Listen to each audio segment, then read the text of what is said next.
I'm thinking back on all those times when I felt closed off from all that I could become. 네, 안녕하세요 여러분. 반갑습니다. 꿍꿍이 제이교수입니다. 오늘도 심야 톡방을 찾아주셔서 진심으로 감사드립니다. 여러분 오늘 하루 어떻게 보내셨나요? 오늘 날씨도 덥고 또 습하고 오늘 또 바빴어요. 저 같은 경우에는요.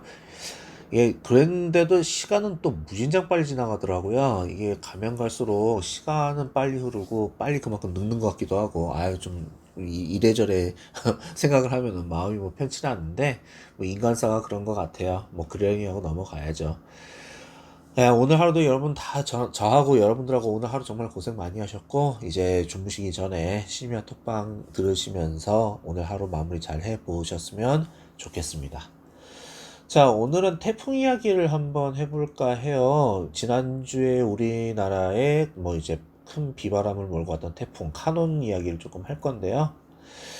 태풍이라는 거, 우리는 보통 이 태풍은 보통 일기예보에서 주로 듣고, 그 다음에 고등학교 때 지구과학 선택해서 공부했던 분들은 보통 기본적인 내용만 알고 계실 거예요. 과거 태풍과 오늘날의 태풍이 좀 다른 점이 좀 많아 보여요. 대충 한 20년, 30년 전에 태풍 얘기하고 이걸 좀 비교해 보면 좀 달라지는 양상이 좀 보인다는 거예요. 그래서 이런 얘기를 조금 여러분들한테 좀 해볼까 해서 오늘 주제로 가져와 봤어요.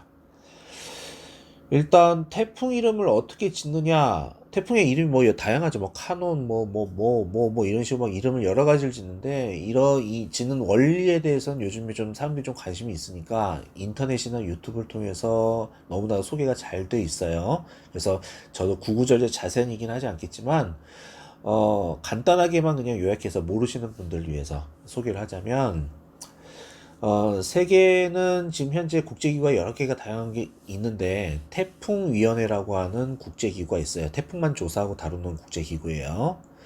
세계 국가 중에서 보통 14개 국가로부터 태풍의 이름을 매년 각 나라의 그 언어로 되어 있는 태풍 후보 이름을 제출받아서 그걸 이제 순차적으로 돌아가면서 태풍이 발생할 때마다 이름을 사용하는 게 일단은 태풍 이름을 짓는 원리예요. 우리나라는 뭐 너구리, 고라니, 독수리 뭐 이런 것처럼 순수한 우리말로 보통 제출을 해요. 그래서 14개 국가라고 제가 말씀을 드렸죠. 그래서 각국에서 10개씩 매년 이름을 제출하면 벌써 140개의 태풍 후보의 이름이 만들어질 수 있다고 볼 수 있겠죠. 제가 기억에 남았던, 그러니까 강렬하게 기억이 남았던, 그러니까 태풍을 직접 가까이에서 겪어봤던 이 태풍이 있는데 그게 2003년도 9월에 발생했던 태풍 매미입니다. 그 당시에 제가 이제 부산에 있었어요. 이제 좀 위력이 엄청나게 셌었는데, 그러니까 서울이나 경기 지역에 있다 보면 요번 태풍 카논도 여러분 느껴보셨겠지만 서울 경기 쪽에 있으신 분들은 남쪽 지방은 상당히 피해가 많았는데 점점 태풍이 위로 올라가다 소멸이 돼가지고 빨리 약해져가지고 이렇게 남부지방에 비해서는 피해가 거의 확 줄어 있는 그러한 상황을 이제 이렇게 여러분들 보셨을 거예요. 물론 뭐 태풍 진로의 오른쪽이냐 왼쪽이냐 이거에 따라서도 뭐 피해가 좀 달라지기도 하는 건 사실이지만 여태까지 제가 봐왔던 태풍들이 서울 지역으로 거의 올라오게 때쯤 되면 태풍이 많이 약해서 서울은 그게 피해가 그게 극심하지는 않았던 거를 제가 주로 경험했었는데 유일하게 제가 직접 부산에 가서 겪어봤던 태풍이 바로 2003년도 9월 태풍 매미였습니다. 대한민국 역사상으로도 봤을 때 2000년 이후로 국내 피해 탑 1, 2, 3 안에 드는 그 무시무시한 위력에 해당되는 태풍이 바로 이 태풍 매미였는데 제가 경험했다고 그랬잖아요. 이 부산에서 이 태풍 매미가 확 휩쓸고 지나고 난 다음에 태풍 끝나고 집 밖을 나가보니까 이제 바람 다 잔잔해지고 집 밖에 도로를 나가보니까 부산이었어요. 바다에 떠 있어야 될 그 고기잡이배, 그러니까 새우잡이배 같은 게 나무배 있죠. 나무배. 좀 큰 거, 길이 한 10m 이상 되는 거. 이게 그 도로 한복판 위에 차도 한복판 위에 올라와 있는 걸 제가 봤어요. 물론 바닷가로부터 뭐 멀리 떨어지지 않은 차도였어요. 한 200m, 300m, 300m 이상 되는 것 같아요. 대충 300m 정도 되는 것 같아. 바닷가가 저기 멀리 보이는데 여기에 나무배가 올라와 있더라고요. 그러니까 그 무거운 배가 육지로 올라올 정도였으니까 그만큼 바람과 파도 위력이 어마어마했다는 거죠. 그 전까지는 저는 계속 서울에 살던 토박이었기 때문에 이 태풍이라는 게 이렇게 무서운 거를 거의 경험해 본 적이 없었어요.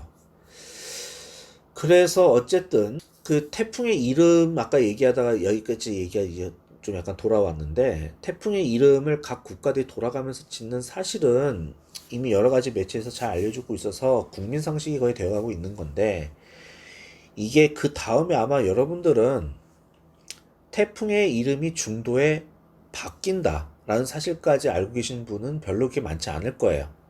이게 무슨 말이냐면은 태풍의 이름은 최종적으로 어떻게 결정이 되냐면은 이게 각 국가에서 후보 이름을 딱 이렇게 내놓는 것까지는 해도 이 태풍이 다 끝나고 난 다음에 그 태풍으로 인해서 가장 큰 피해를 입은 국가가 제출한 후보 이름으로 변경되도록 되어 있습니다.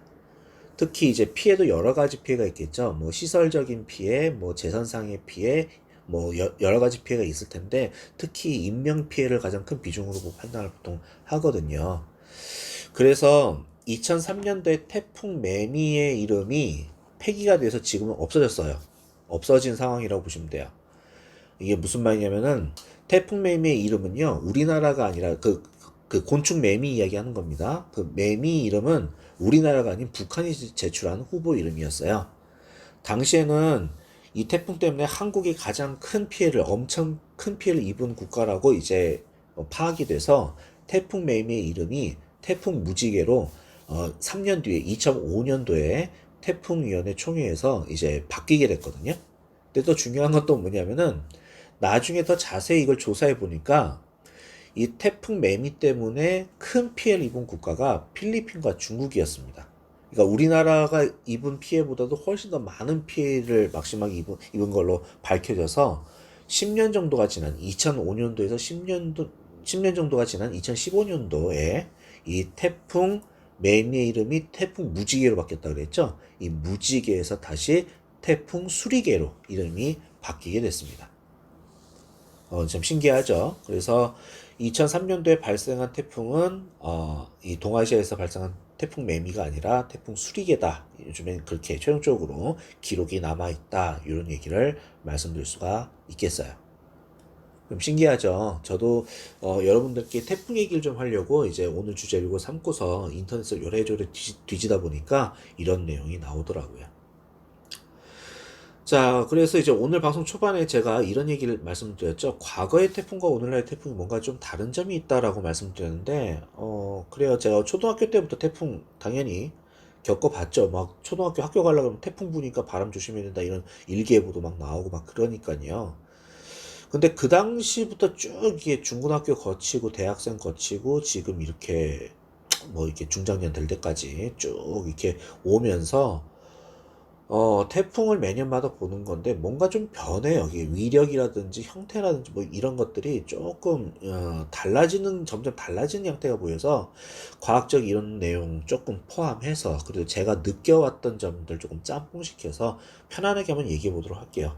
그러니까 약간 짐작도 들어가 있기 때문에 100%다 맞다고는 할 수 없는데 분명히 변화는 있기 때문에 이 느낌을 말씀을 드리는 거예요. 과거의 태풍이라면 아까 말한 태풍 매미 2003년도 그러니까 대충 20년 전 태풍을 말하는 거였잖아요. 그쵸? 제 생각에는 뭐가 좀 달라지냐면 태풍의 진로, 진행하는 경로요. 그 다음에 이동 속도, 위력 같은 것들이 좀 변한다는 느낌이에요. 그러니까 더 안 좋아지는 쪽으로 위력이 점점 강해지는 것 같고 이동 속도는 점점 느려지는 것 같고 진로는 일관되지 않고 막 이렇게 변화무쌍한 것 같습니다. 이게 무슨 말이냐면 하나 한번 꼬집어서 얘기해 볼게요. 태풍이 여러분 어떻게 만들어지는지 그 기본 원리를 아세요? 제가 일단은 그 지구과학 시절 때 배웠던 내용을 좀 떠올려 보면 일단은 그 이게 우리나라나 일본, 중국 위주로 겪는 이렇게 여름철에 겪는 이게 동아시아의 태풍은 바다의 수증기가 증발하는 힘 있잖아요. 바닷물이 이렇게 수증기가 이렇게 증발하면서 바닷물이 증발하면서 수증기가 올라오는 힘이 원동력이 되어서 태풍이 보통 생성이 돼요. 방대한 양의 수증기가 증발을 하잖아요. 하늘로 올라가면서 공기를 같이 끌어올려요. 우리 대기 속에 있는 공기를 위로 같이 끌어올리면서 수증기가 올라가요. 그렇게 되면 공기가 위로 떠받쳐서 올라가기 때문에 이 수증기 증발이 일어난 활발한 요 수면 위의 공기 압력이 낮아지게 돼요. 그러니까 기압이 낮아지게 됩니다. 저기압이 돼요.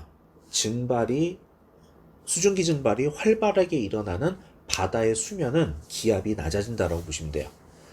그러다 보니까 그렇게 기압이 낮아진 부분의 주변은 어떻게 했어요? 주변은 상대적으로 고기압이겠죠. 고기압에서 저기압 쪽 방향으로 공기가 이동을 합니다. 마치 빨려 들어오듯이 중심을 향해서 주변에 고기압지대에 있던 공기들이 강한 바람을 형성하면서 바람이 불어오는 방식으로 빨려 들어오고, 또 지구는 뭐 이렇게 자전을 하잖아요. 그래서 북반구의 태풍, 남반구의 태풍이 뭐 이렇게 회오리 방향이 뭐 반대다, 뭐 이런 얘기 한번 들어보신 적이 있을 거예요.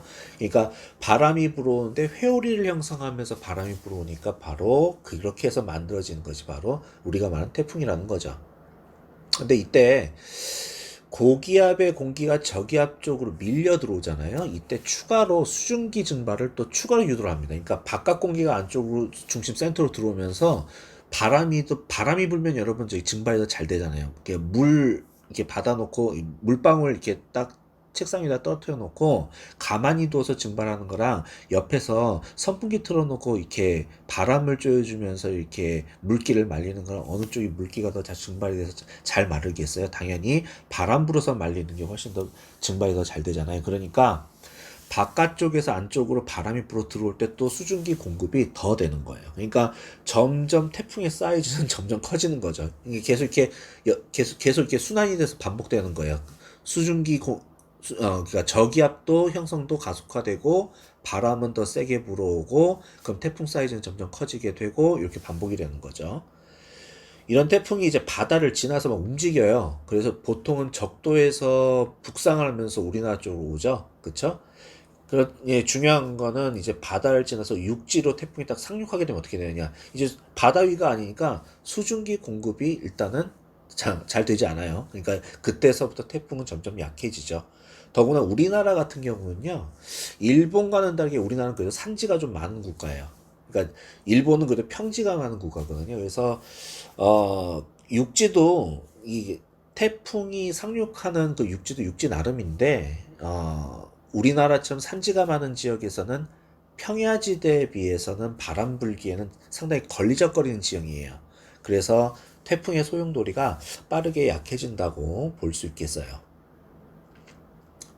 자, 그러면은 이제 지구는, 여러분 뭐 이런 얘기 많이 들어보셨죠? 온난화 때문에 점점 더워진다라고 하는데, 특히 여름에 이 온난화 때문에 지구가 더워지기 때문에 바다에서 바닷물이 증발하는 그 증발 속도, 증발량이 20년 전에 비하면 비교가 안 될 정도로 상당히 활발하게 증발이 잘 일어납니다.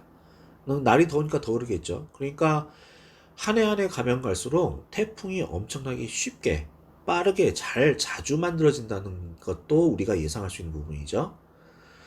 태풍은 굳이 말하자면 가벼운 태풍과 무거운 태풍으로도 이야기할 수가 있어요. 수증기를 많이 담고 있는 태풍은 당연히 무겁고요. 수증기를 많이 담고 있지 않는 태풍은 당연히 가벼운 태풍이라고 할 수 있습니다. 그러니까 지금은 온난화 때문에 증발이 잘 된다고 했으니까 지금 만들어진 태풍은 당연히 무겁겠죠. 수분이 많으니까 비도 많이 내릴 거고, 많은 수분들이 센 바람을 따라서 휘몰아치니까 태풍의 바람의 위력도 더 세다고 볼 수 있겠죠. 그리고 수분이 많아서 무거우니까 비교적 가벼운 태풍에 비해서는 빠르게 이동할 수가 없어요. 천천히 느리게 이동할 겁니다. 이렇게 무거워서 천천히 이동하는 태풍이 가벼워서 빠르게 이동하는 태풍에 비해서 이동 경로가 좀 확실히 다른 것 같아요. 제 경험상을 봤을 때는요. 요번에 여러분 태풍 카눈의 이동 경로 한번 뉴스로 보신 적 있으세요?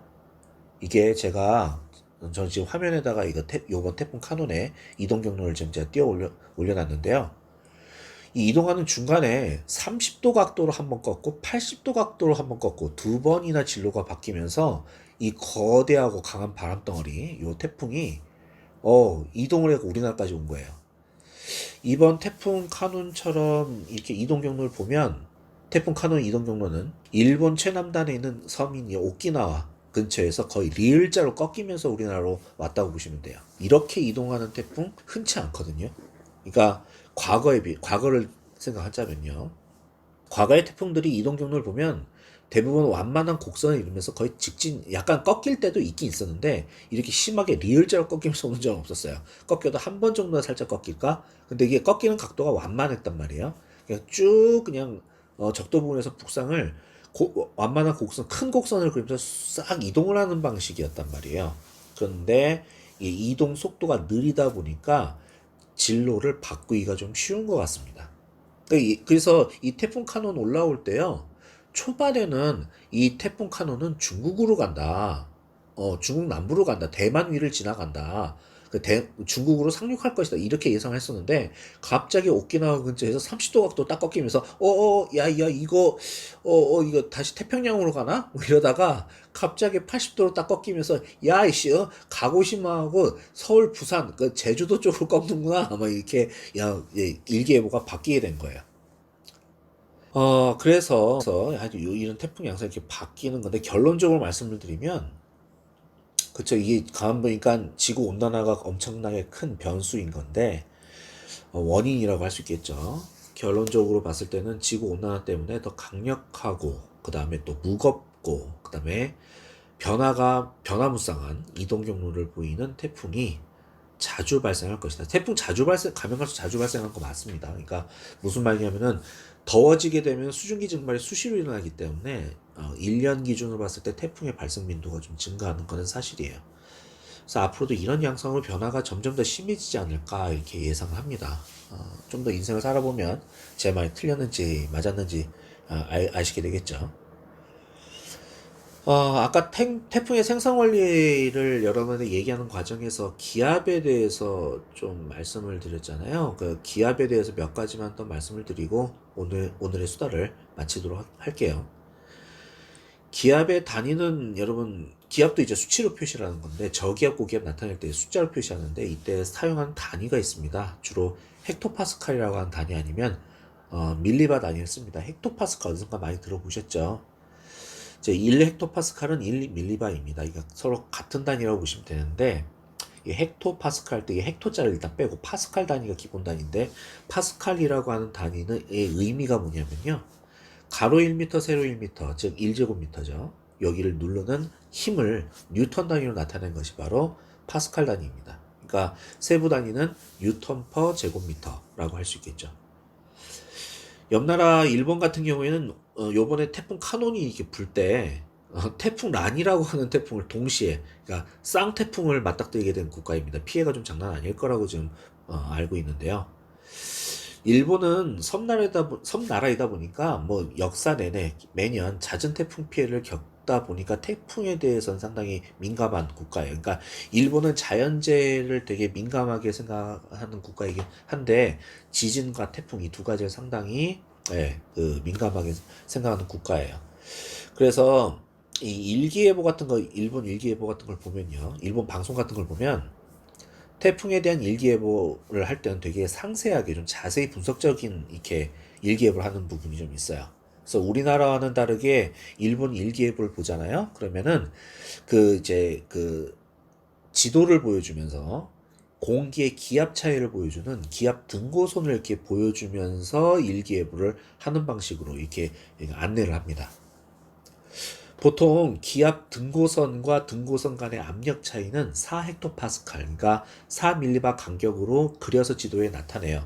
물론 이게 그 태풍처럼 이렇게 기압 차이가 이게 태풍의 중심을 태풍의 눈이라고 하잖아요. 태풍의 눈과 그 주변에 기압 차이가 엄청나게 많이 차이 나는 경우는 이게 4밀리바 간격으로 표현을 하고요. 일반적으로 태풍이 없는 날 지역별로 이렇게 기압 차이가 거의 무난하게 거의 없을 때에는 이 그 기압 등고선이라고 하는 거를 2밀리바 간격으로 그려서 나타내기도 합니다. 근데 가장 기본은 4밀리바 간격으로 4헥토파스칼 간격으로 등고선을 그려가지고 예보를 해요. 그래서 태풍이 이제 분다 그럴 때 일본의 그 일기예보를 보면 그 태풍의 중심, 아까 태풍의 눈이라고 말씀드렸죠.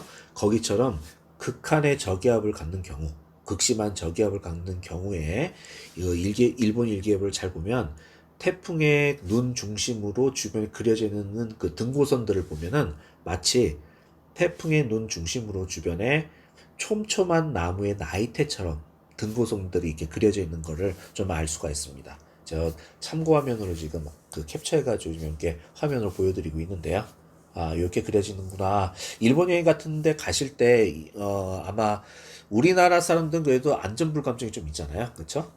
북한하고 대치를 하고 있는 휴전국가임에도 불구하고 되게 편안하게 살고 있을 정도로, 안전불감증이 대담한, 그 야수의 심장을 갖고 있는, 맹수의 심장을 갖고 있는 민족인 것 같은데, 일본을 가서 여행을 할 적에는 지진하고 태풍과 관련된 일기예보 같은 것들을 여러분들께 한번 보시면서, 그러니까 일본 국민들도 그게 민감하긴 한데 거기서 이제 여행 같은 거 하시거나 활동을 하신다 하시면은 그러니까 안전관리 문제가 있기 때문에, 안전상의 문제가 있기 때문에 한번 그래도 관심을 갖고 이렇게 방송이나 이런 걸 보시는 게 도움이 되지 않을까요? 네, 일본 여행들 많이 가시니까요. 뭐 이건 개인적인 저의 생각이긴 한데 하여튼 이런 내용들이 있다라는 거를 말씀드립니다. 자, 뭐 나름 지루한 내용이었다면 지루한 내용일 수 있었을 텐데 아마 태풍에 대해서 몰랐던 내용이었는지 새로운 내용들을 이번 기회에 조금 알아가시는 기회가 되셨기를 바라면서 오늘의 심심했던 심심했던 하루를 마무리 짓는 심야톡방은 여기서 마무리 짓도록 하겠습니다. 자, 여기까지 들어주셔서 감사합니다. 다음 시간에 또 뵐게요. 좋은 밤 되세요, 여러분. Yeah,